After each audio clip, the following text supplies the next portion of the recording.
Wabarakatuh.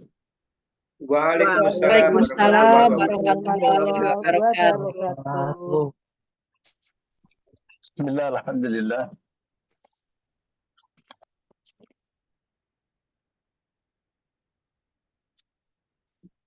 Alhamdulillahilladzi faddala bani Adam bil ilmi wal kalam. Salatu wassalamu ala sayyidil adam Muhammadin wa ala alihi wa ashabihi alladzi nurud dhalam.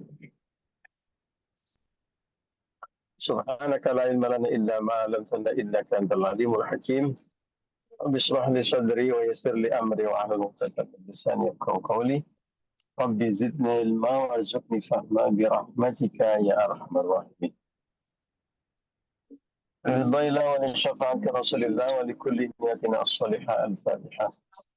أعوذ بالله من الشيطان الرجيم. بسم الله الرحمن الرحيم. الحمد لله رب العالمين الرحمن الرحيم مالك يوم الدين. إياك نعبد وإياك نستعين اهدنا الصراط المستقيم صراط الذين أنعمت عليهم غير المغضوب عليهم ولا الضالين. رب اغفر لي ولوالدي ولجميع آمين. Bapak Ibu dan teman-teman rahimakumullah, alhamdulillah pagi hari ini kita bisa berjumpa kembali, bersilaturahmi dan ngaji bersama.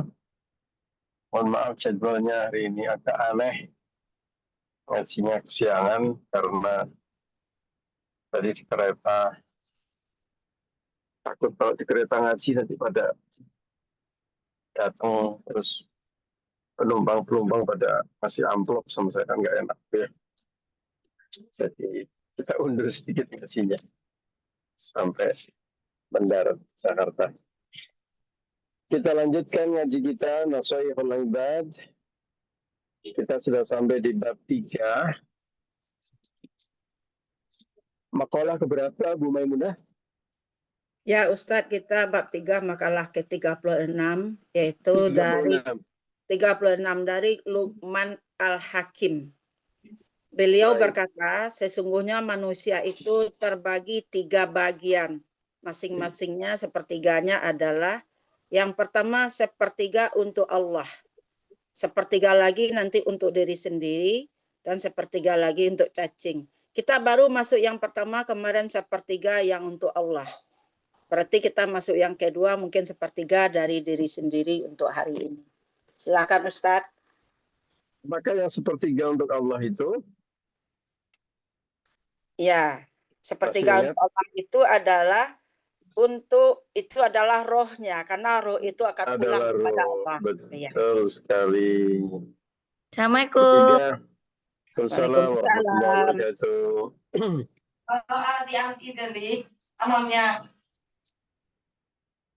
Baik, jadi yang sepertiga untuk Allah, yang sepertiga itu untuk Allah itu apa? Adalah rohnya. Roh manusia, roh kita itu milik Allah. Dari Allah, milik Allah dan akan kembali kepada Allah. Nah, terima kasih Bu Maimunah. Sama-sama Ustadz. Mari kita lanjutkan makalah ke-36 ini. Apa yang sepertiga untuk manusia? Jadi kita ini manusia itu dibagi masing-masing 3 bagian. Sepertiga itu milik Allah, yaitu ruh. Sepertiga untuk manusia. Apa itu yang sepertiga untuk manusia? Untuk kita sendiri. Milik kita dan untuk kita sendiri. Mari kita baca. A'udzubillahi minasyaitonirrajim. Bismillahirrahmanirrahim. Wal maqalatu sadisatu wa thalathun, inilah maqalah ke-36.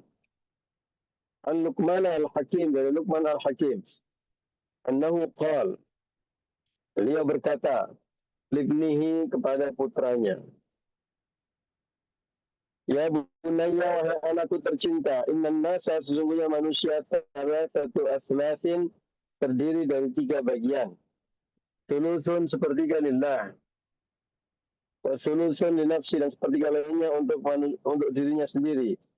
Wa sulusun lijud, dan sepertiga lainnya untuk cacing. Fa'anna, apakah itu lillah, yang untuk Allah itu sepertiga untuk Allah, faruquhu, maka itulah ruhnya. Sudah kita bahas minggu lalu. Amma ma huwa nafsi, maka adapun apa yang untuk dirinya sendiri, fa'amaluh, itulah amalnya. Fahuwa, maka amal manusia itu raji'un, kembali li nafsi, kepada dirinya sendiri. Bin naf'i, baik amal itu yang memberikan manfaat, wal idrari, maupun yang memberikan mudarat. Amal baik memberikan manfaat, amal buruk tentu saja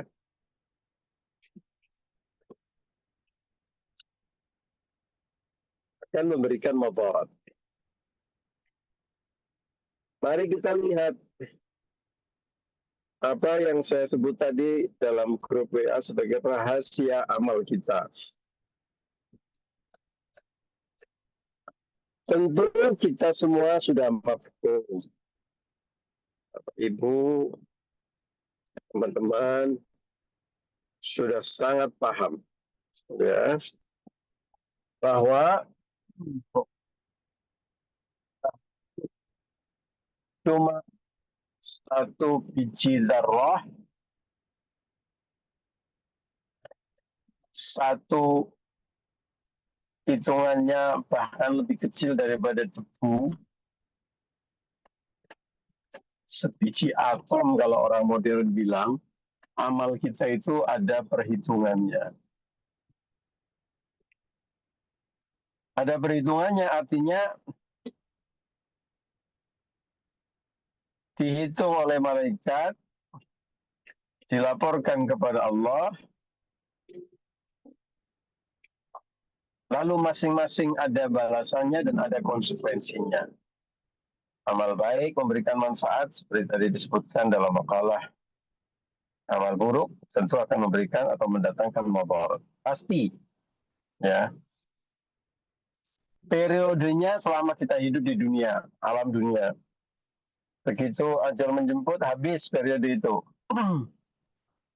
Kemudian di alam barzah sudah ada pertanggungjawaban dan sudah ada manfaat dan mudarat.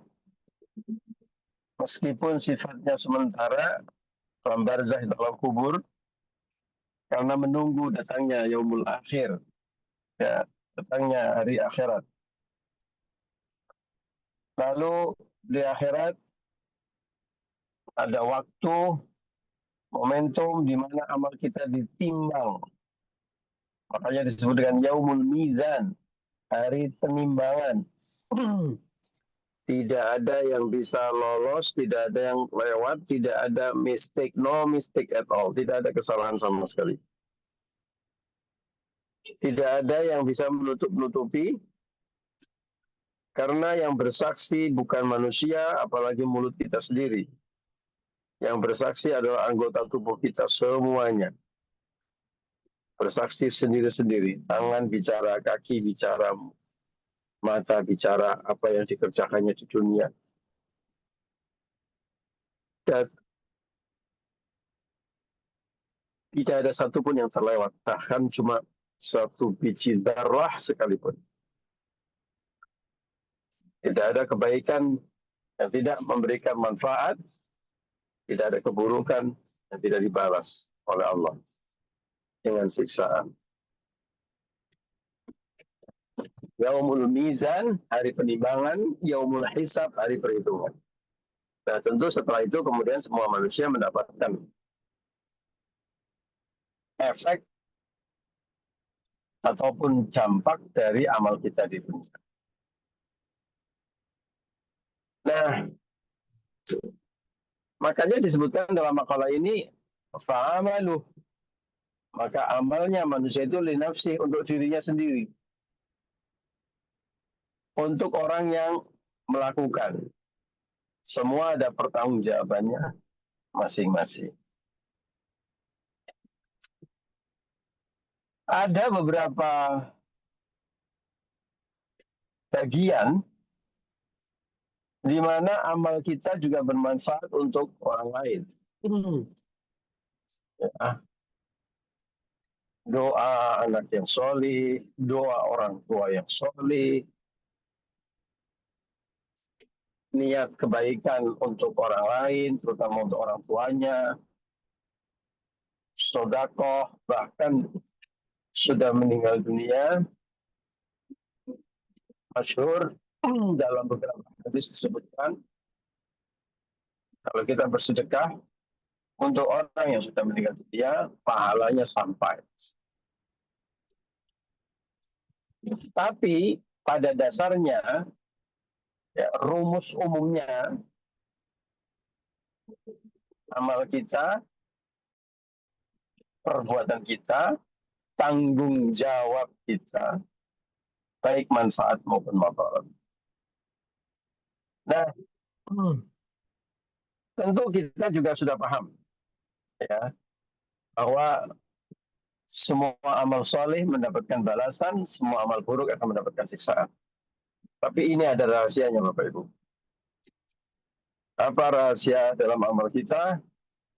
Sebagaimana termaktub dalam sebuah hadis, ternyata amal itu ada beberapa jenis. Ya, amal itu ada beberapa dari sisi pembalasan. Al-a'mal khamsatun. Amal itu ada 5 jenis dari sisi pembalasan. Fa'amalun bimithli, ada amal yang dibalas sama dengan perbuatannya. Wa amalun mujibun, ada amal yang mewajibkan. Wa amalun bi'asratin, ada amal yang dibalas 10 kali lipat. Wa amalun bisab'i mi'atin, ada amal yang dibalas dengan 700 kali lipat. Wa amalun la ya'lamu sawaba amilihi illallah. Dan yang terakhir, amal yang dibalas tak terkira sampai tidak ada hitungannya, hanya Allah yang tahu perhitungannya. Oh, ini rahasia ini, Bapak Ibu. Kalau tidak teman nggak kasih tahu ini, Bu. Ya. Bayangkan ternyata ada ilmunya untuk mengidentifikasi amal-amal apa yang dibalas setimpal, amal-amal apa yang dibalas berkali-kali lipat. Kalau sudah tahu ilmunya, dipraktekkan asik ya, Bu ya. Oh, ternyata ini amal dikalikan sekian kali lipat. Nah, kita bisa fokus di sana, itu tanpa meninggalkan amal-amal yang lain.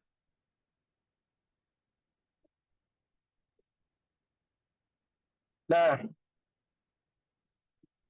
mari kita lihat rahasia yang pertama, ilmu yang pertama.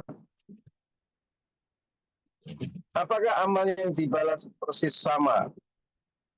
Al-amal khamsatun fa'amalun bimithli. Amal yang dibalas persis dengan perbuatannya. Amal yang dibalas dengan amalan persis dengan perbuatannya adalah niat untuk beramal baik. Niat untuk beramal baik itu sudah ada balasannya, Bapak, sudah ada harganya. Ya. Jadi kalau Bapak Ibu niat mau melakukan sholat misalnya, mau berzakat, mau sedekah, Allah sudah kasih balasannya persis seperti yang kita. Nah, kenapa begitu? Itulah Rahman dan Rahimnya Allah. Ya. Kalau niat buruk, belum langsung dicatat sebagai amal buruk. Ya. Malaikat diperintahkan oleh Allah, kalau seseorang beramal buruk, tunggu dulu. Nah, kalau berniat buruk, tunggu dulu. Jangan langsung dicatat sebagai keburukan. Karena mana tahu dia tidak jadi menjalankan niatnya itu, kemudian dia bertaubat atas niatnya itu.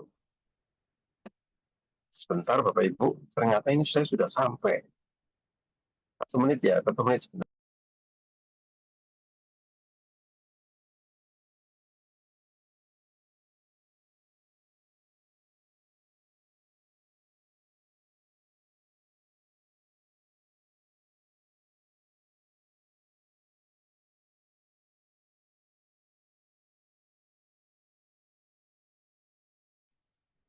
Pak Ulun ke mute, Pak Ulun.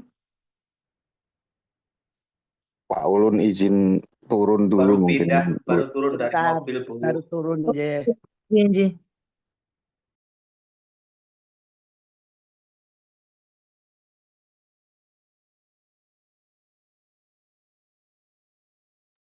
Baik. Jadi itulah Rahman dan Rahimnya Allah. Niat baik langsung dibalas, bahkan persis senilai amalnya tersebut. Ya. Kalau niat buruk, tunggu dulu, jangan langsung dibalas. Ya. Bahkan ketika seorang hamba melakukan keburukan, malaikat masih diminta oleh Allah, tunggu dulu, jangan langsung dicatat sebagai sebuah keburukan. Mana tahu dia nanti akan bertaubat, beristighfar. Tuh, nggak baik dari mana Allah. Baru niat baik langsung dicatat. Ada pemberitahuan ngaji mundur ini. Jam 6:30. Bismillah, nanti saya niat ngaji. Udah dicatat loh, Bu. Udah dicatat. Pahalanya sama dengan pahala ngaji. Nah, tapi kalau ada orang, bukan Bapak Ibu ini, orang lain, punya niat nih, mau nyolong nih nanti nih. Ya, itu nggak langsung dicatat sebagai sebuah keburukan. Bahkan ketika orang itu sudah nyolong, tidak, Allah masih udah tunggu dulu. Mana tahu dia bertaubat, ya, menggagalkan rencananya. Bahkan kalau sudah berbuat, dia beristighfar, bertaubat dengan taubatan nasuha, diampuni dosanya oleh Allah. Nah, itulah Maha Rahman dan Rahimnya Allah. Agak cepat Bapak Ibu, ternyata sudah hampir jam 7. Yang kedua, amal yang mewajibkan. Apa maksudnya amal yang mewajibkan? Maksudnya adalah amal yang Allah, karena amal tersebut wajib memberikan ganjaran berupa surganya Allah. Sebagaimana disebutkan dalam sebuah hadis. Kalau seseorang ya'budullah, menyembah Allah, ya, wala syarikalah, dan tidak ada sekutu baginya, artinya beriman dengan sebenar-benarnya, maka Allah wajib, ya, Allah wajib membalasnya dengan surga. Meminta hanya kepada Allah, menyembah hanya kepada Allah, amal itu membuat wajib balasan surga baginya. Sebaliknya, kalau ada orang yang keluar dari rel keimanan, maka wajib baginya balasan neraka. Diwajibkan balasan surga dan diwajibkan balasan neraka. Kemudian yang ketiga, amalan yang dibalas 10 kali lipat.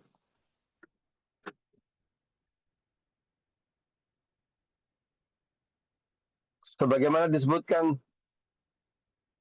al-hasanatu bi'asri amsalihah.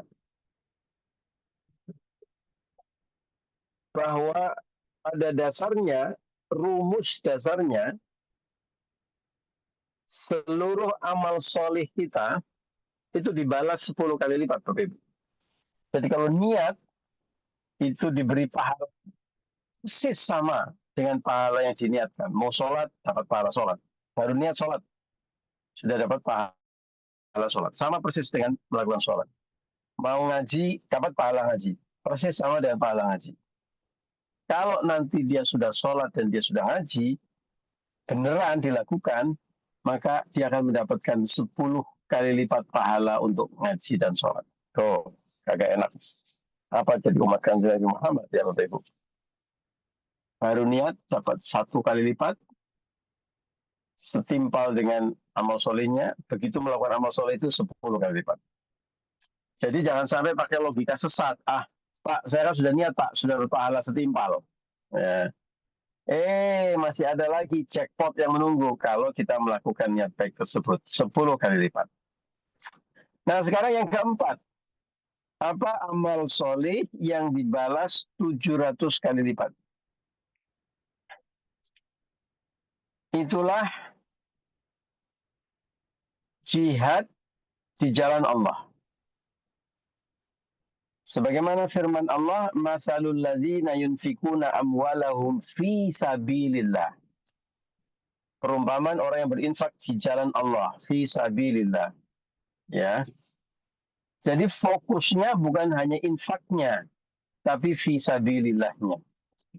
Barang siapa yang berinfak di jalan Allah, jadi berjihad di jalan Allah, ya tidak hanya dengan tenaga, perjuangan, fisik, perang dan sebagainya, tapi juga termasuk dengan hartanya, ya. Berjihad dengan hartanya, berjihad dengan ilmunya, berjihad dengan pikirannya, para kiai, para nyai, para guru, ya, berjihad dengan ilmunya.